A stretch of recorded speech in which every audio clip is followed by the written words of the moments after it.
Gbagbo-Koné et les autorités françaises. Et ce sont les preuves que je vais jouer. Ben vous bavardez, vous racontez tout et n'importe quoi. Moi, je me concentre sur mon job. Mon job, c'est quoi? Quand on accuse Alassane Ouattara, moi, je viens montrer que c'est faux. Qu'est-ce que vous dites d'Alassane Ouattara est archi faux. C'est pas vrai. Quand vous dites qu'il y a une main noire en bas, alors, moi, je viens de montrer qu'il n'y a pas de main noire en bas, que voici ces vidéos, lui-même, ses propos à l'égard d'Emmanuel Macron et sa femme. Est-ce que vous savez qu'il s'est attaqué à la vie privée de la femme d'Emmanuel Macron? Est-ce que vous savez ça? J'ai dit, il y a une cinquantaine de vidéos. Ça, c'est le temps qu'il y a eu aujourd'hui, hein, voire même une centaine de vidéos. Et si moi, là, dit, j'ai accès à ces vidéos, posez-vous la question. Les services de renseignement français n'ont-ils pas accès à ces vidéos? Est-ce que vous avez la capacité de supprimer ces vidéos? Non. Donc, si moi, j'ai accès à toutes ces vidéos, ce qui veut dire que les services de renseignement français sont au courant de cette vidéo. Et je m'adresse aux autorités françaises. Alors, faites vos devoirs. Parce que quand un citoyen ivoirien n'est pas productif et qui n'apporte rien à la société française, si ce n'est que nuire à votre société, faites ce que vous voulez. Je répète encore, Monsieur Emmanuel Macron, vous êtes le président de la République française. Vous incarnez les institutions françaises. Quelqu'un ne peut pas s'asseoir chez vous, il ne travaille pas, vous lui payez à hauteur de 350 à 500 euros par mois, vous lui prenez en charge. Et lui maintenant, parce qu'il a gagné un autre maître qu'on appelle Poutine, qu'on appelle Ibé, qu'on appelle Tiani, qu'on appelle Goïta, qui bien évidemment, donc quand vous avez envoyé TF1 à lui demander s'il recevait de l'argent, et que vous-même, vous l'avez confirmé dans une de vos vidéos que je vais jouer, que ces activistes reçoivent de l'argent qui, bien évidemment, doivent ternir l'image de la France afin que de créer des troubles ou des attaques contre votre soldat ailleurs, faites sans ce que vous voulez. 1, il n'est pas productif. 2, il n'a jamais prouvé que lui, il s'occupe de l'enfant qu'il a eu. Jamais. La preuve, ils sont allés intimider notre sœur en lui disant de faire des documents qui montre bien évidemment qu'il s'occupe de l'enfant. Je vous avais déjà dit, il ne paye ni couche, il ne paye ni lait, rien du tout, et il n'est même plus avec cette fille. Donc ma soeur, ça ne te concerne pas, il ne faut pas te mêler. Il ne faut même pas te mêler. Tous les marmailleurs qui vont envoyer pour venir te convaincre, et bien évidemment, pour te mêler de ce problème, il ne faut pas te mêler, ça ne te regarde pas. Il y a côté, il y a 8 ans qu'elle a. Al-Kadia a travaillé il cala si fort. Il dit, moi qui a téléphone bloqué.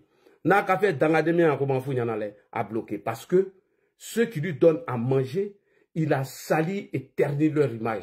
Il canne son habadan, qui diabla, nolo. Parce qu'il était ce travail, on t'a la cabo nolo, et puis vous êtes diabla nolo. Qu'on est dans un café signé, mais malais. Il faut que Kemandiao, côté à Ekatimi, et bon, dolo, et non, Keman, fini lui un endroit. Et maintenant, il kakomalo. Problème là, ça ne te concerne pas.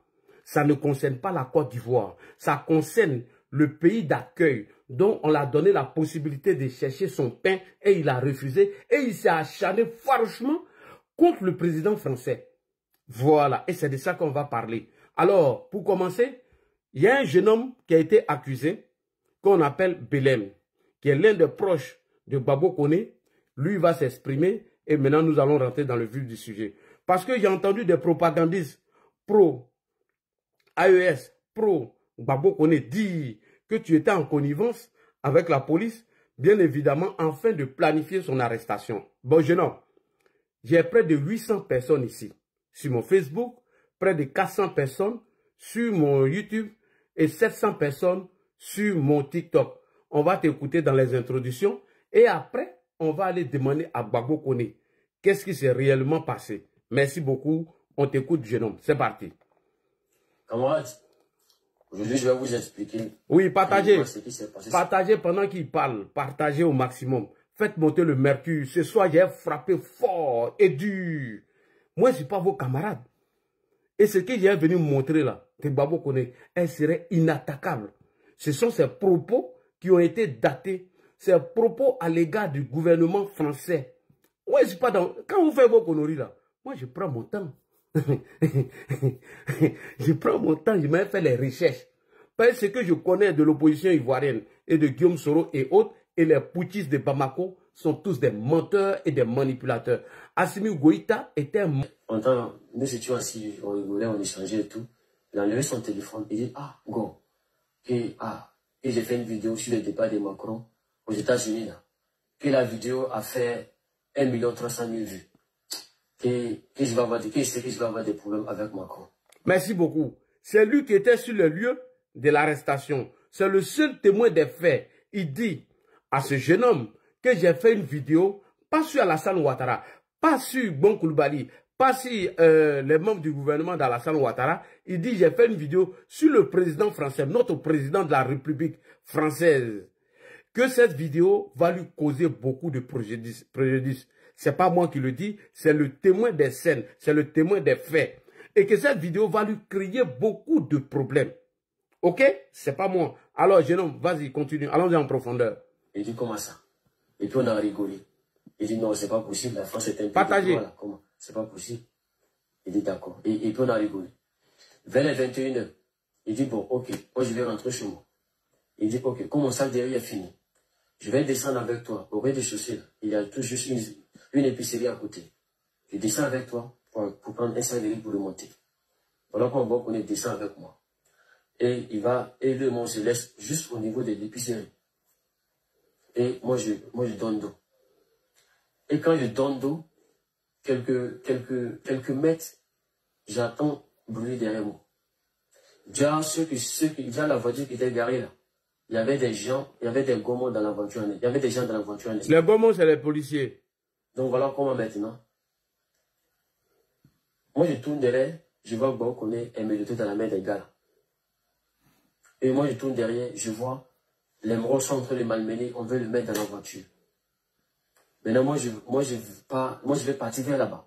Et je vois une autre voiture qui vient, qui allume ses phares, qui vient vers moi. J'ai hurlé, crié, au secours, au secours, au secours, au secours, sortez, venez, je suis en train d'attraper mon ami, venez, je suis en train d'attraper mon frère, venez. Et voilà comment certains riverains sont sortis. Et comme ils ont vu que les gens sortaient, il y a deux personnes qui arrivaient en Cagoule là, et puis ils ont dit, ne vous en faites pas, rentrez chez vous, que c'est la police. Et puis ils sont rentrés dans leur, et puis il y a deux personnes qui sont rentrés dans leur voiture, et puis ils ont pris leur brassard des policiers orange, mais c'est rouge, et puis ils ont mis ça sur leur avant-bras. C'était écrit police. Donc, voilà comment l'histoire s'est passée.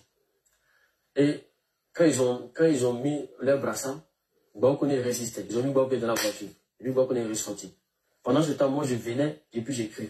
Je viens, j'écris. Pendant ce temps, il y a au moins l'autre voiture venait aussi vers moi. Chaque fois l'autre voiture vient vers moi. Quand la voiture vient vers moi, moi je replie. Quand je repars, la voiture fait marche arrière. Mais quand je fonce encore vers là-bas, la voiture vient vers moi. Donc voilà tout ça pour m'éloigner un peu de la scène. Et il y a un qui a sorti gaz. Puis il a gazé le visage de Baokoune. Pendant tout ça, moi j'étais là, et puis j'ai crié, je reviens, et puis j'écris, je reviens, et puis j'écris.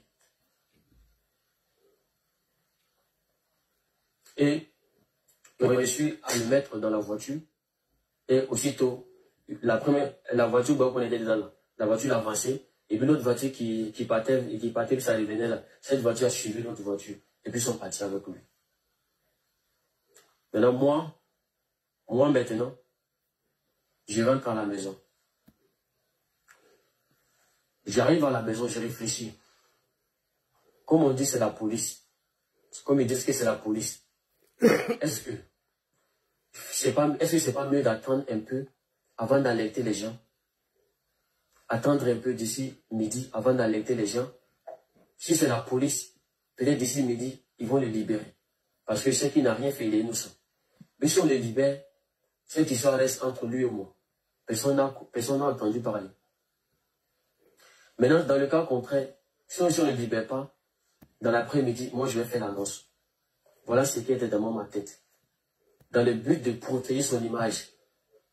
Parce que, je disais souvent, quand tu veux trop protéger quelqu'un, tu peux faillir à ta mission.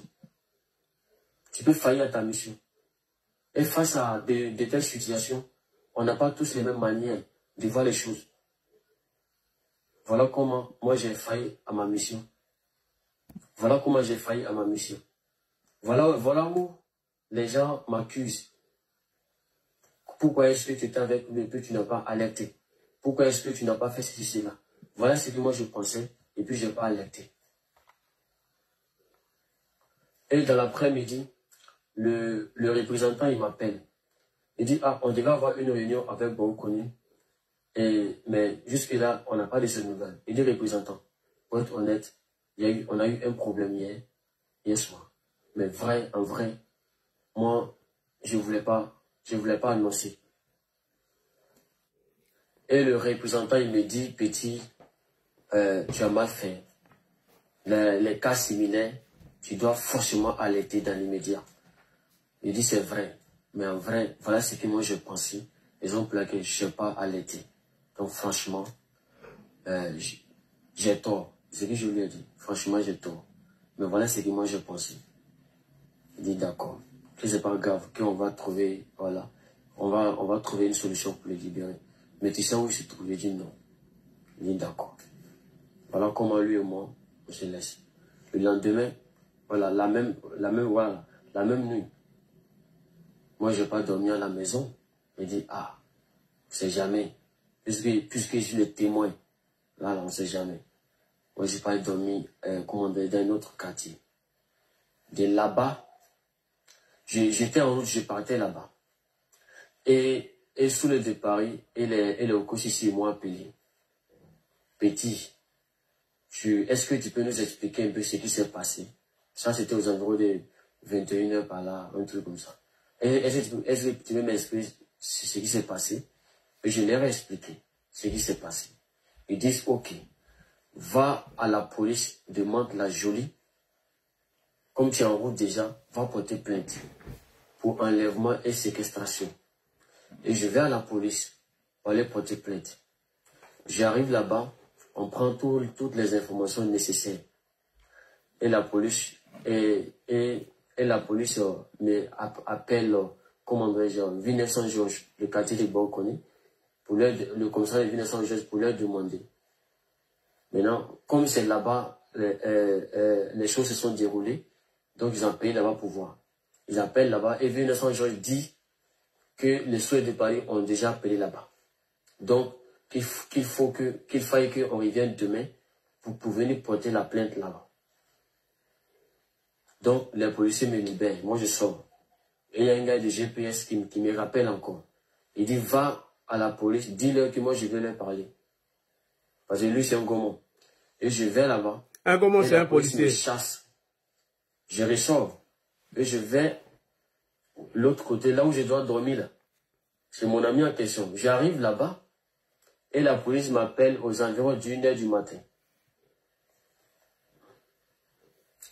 Et la police m'appelle aux environs d'1h du matin. Et la police me dit de revenir, qu'ils vont m'entendre. Que de revenir faire mon procès verbal. Et moi, je leur ai dit non. Vous m'aviez chassé 2 fois là-bas. Moi, je vais revenir à 1h du matin, venir chercher quoi là-bas. Vous m'avez dit d'aller à Villeneuve-Saint-Georges, donc c'est là-bas que je vais partir. Et les policiers me disent qu'on t'a vu partir, tu n'étais pas loin. Et c'est que tu es dans les parages, parce qu'on t'a vu marcher à pied. Donc dis-nous où tu es. Ou bien si je n'ai pas venu, dis-nous où tu es, on viendra te chercher. Avec un numéro privé. Moi, je leur ai dit que non. Et j'ai fermé mon téléphone et je me suis couché. Le lendemain, le gars de GPS m'appelle encore le lendemain soir. Allons, on va porter plainte. Je dis non, s'il n'y a personne, moi je ne vais pas au commissariat. Il faut qu'il y ait quelqu'un. Là, moi, si on m'attrape, nous avons au moins un témoin. Camarades. Ok. Vous êtes 2500 personnes sur les 3 réseaux. Et ces 2500 personnes, je vous informe, sont des Ivoiriens. Ce n'est pas les trolls du propagandisme pro-AES.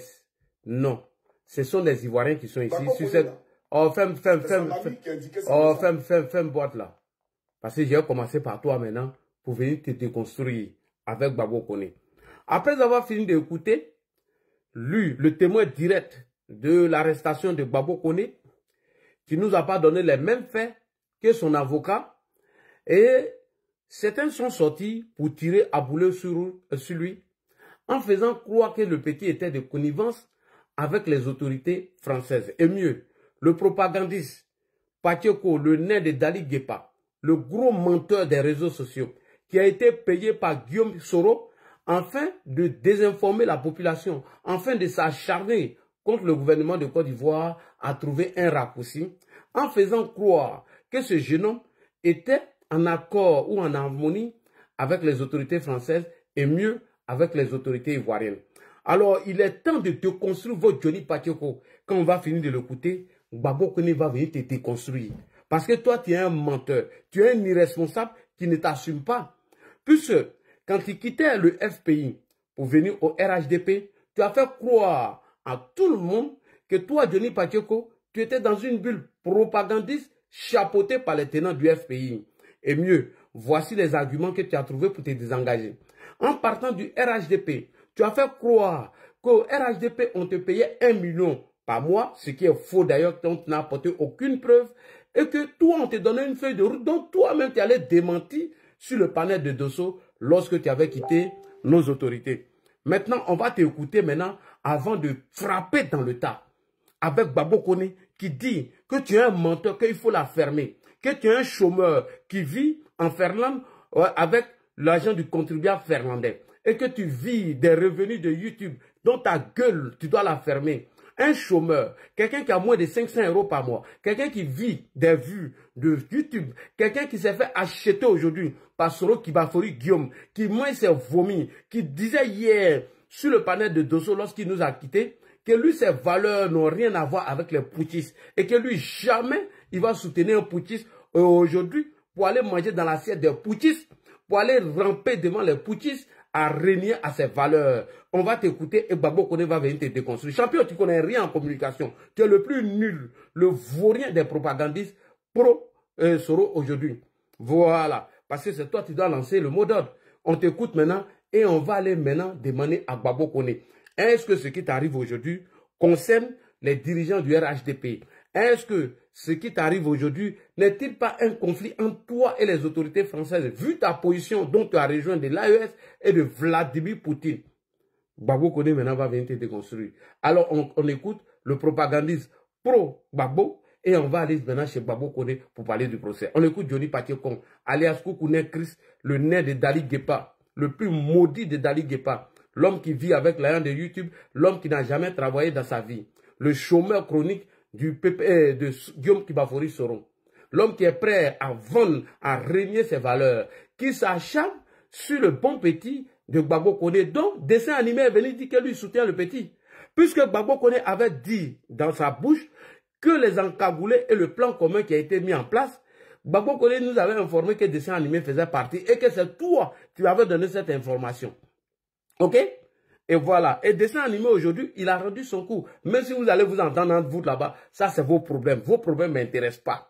Il est venu défendre la position du petit. Ça c'est entre vous là-bas. Attendez-vous, mélangez-vous, puisque Hervé Djedje nous a informé aujourd'hui que la guêpe, elle a pris de l'argent afin d'organiser une manifestation. Toi, tu n'as pas été capable de protéger ton ami dessin animé après ton agression, dont vous-même vous avez manipulé ça pour sortir de son contexte en faisant croire que c'est le RDA. Et dessin animé est venu nous dire que c'est toi-même qui as appelé Taliban et tu as provoqué ça. Taliban t'a frappé, vous avez politisé. Toi, tu n'as pas été capable de protéger l'image de ces derniers. Tu l'as accusé de voleur de portable. Tu l'as accusé d'avoir planifié ton agression. Là où toi, Hervé Djedje était là aux premières heures lorsque tu as eu ton problème avec Taliban, qui bien évidemment a appelé Stéphane Kipré qui t'a remis 1000 €. Mais toi, tu es venu salir Hervé Djedje ici en disant que Hervé Djedje couchait dans ton suprême. Là où Dre Boni s'est rendu sur le lieu de ton agression, tu l'as traité d'escroc ici. Toi le même, où Dolbach Ier a payé un billet d'avion pour toi pour que tu puisses rentrer en Finlande après ton problème avec Taliban Choco, tu l'as traité de fumeur de drogue. Et mieux, tu as espionné son téléphone en publiant une photo de Dolbach Ier nu avec une femme. Et c'est toi là, tu veux l'ouvrir, tu dois la fermer. Et mieux, Démé Zignon qui t'a envoyé chez lui, parce que tu étais un frère, un ami de lutte. Mais toi, tu es venu nous informer ici que Démé Zignon chez lui est sale. Que ce Démé Zignon, on ne peut pas manger. Toi, tu es un ingrat. et tu dois la fermer. Toi, tu n'as plus de valeur. Tu n'as pas de parole à dire ici. Tu dois la fermer et tu n'as pas de crédibilité. Toi, à part parler des cons, et puis, toi, tu n'as pas d'autre sujet. À part dire que lui l'a couché à lui là, sans nous apporter aucune preuve, ou lui l'a acheté voiture pour lui là, tu dois la fermer le nez de Dali Guepa. Tu es un maudit. Aujourd'hui, tu es un maudit demain. Toi, tu m'as été vomi aujourd'hui auprès des putschistes dont tu as dit que tu ne veux pas renier tes valeurs. Tu dois la fermer. Toi, un irresponsable qui n'assume pas tes dires en disant que quand tu quittais le FPI, tu étais dans une bulle de propagandiste chapeautée par les gens du FPI qui t'ont mis les paroles dans la bouche. Et toi, le même encore, en quittant le RHDP, tu nous fais croire qu'on t'a donné 1 million et qu'on te donnait une feuille de route dont tu n'as apporté aucune preuve. Ferme ta sale gueule, tu es un menteur, Johnny Pacheco. Tu es un mythomane. Toi, Johnny, ici, tu nous as fait croire que le navire Zimrida avait déjà accosté ou échoué au port de Jacquesville depuis le 24 septembre 2024.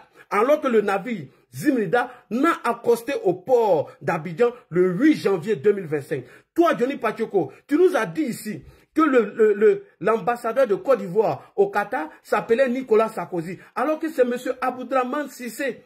Mais toi, tu es un menteur. Donc, dans ce genre de dossier, il faut la fermer, il faut quitter là. Donc, le jeune homme n'a fait que protéger son ami. Là où toi, tu as livré tes amis à la vindicte populaire pour de l'argent de YouTube, toi, tu dois la fermer. Quand on parle des vrais sujets, il faut quitter dans ça. Va dans les sujets de Mercon, lui là, Mougou, lui là est temps, parce que la Constitution, tu ne la connais pas. Maintenant, pour vendre tes amis, qui est le premier, pour avoir de l'argent, parce que tu n'as pas de dignité. Faut nous montrer ta belle villa aujourd'hui, où tu nous montres les villas, les maisons, une vie luxueuse. Faut nous montrer. Tu n'as rien. Donc, ferme-la quand on parle des vrais sujets. OK? Ferme-la un peu. Tu nous emmerdes. Va dans tes sujets de Mercon, va dans tes sujets de Mougouli et de cassement de Papo. Ça là, c'est fort que toi. Donc, ferme-la. On ferme ta parenthèse rapidement. Babo Koné. Alors, qu'est-ce qui te lie en toi? Qu'est-ce qui lie toi, Babo Koné, avec les autorités françaises? Nous allons reculer parce que tu as plus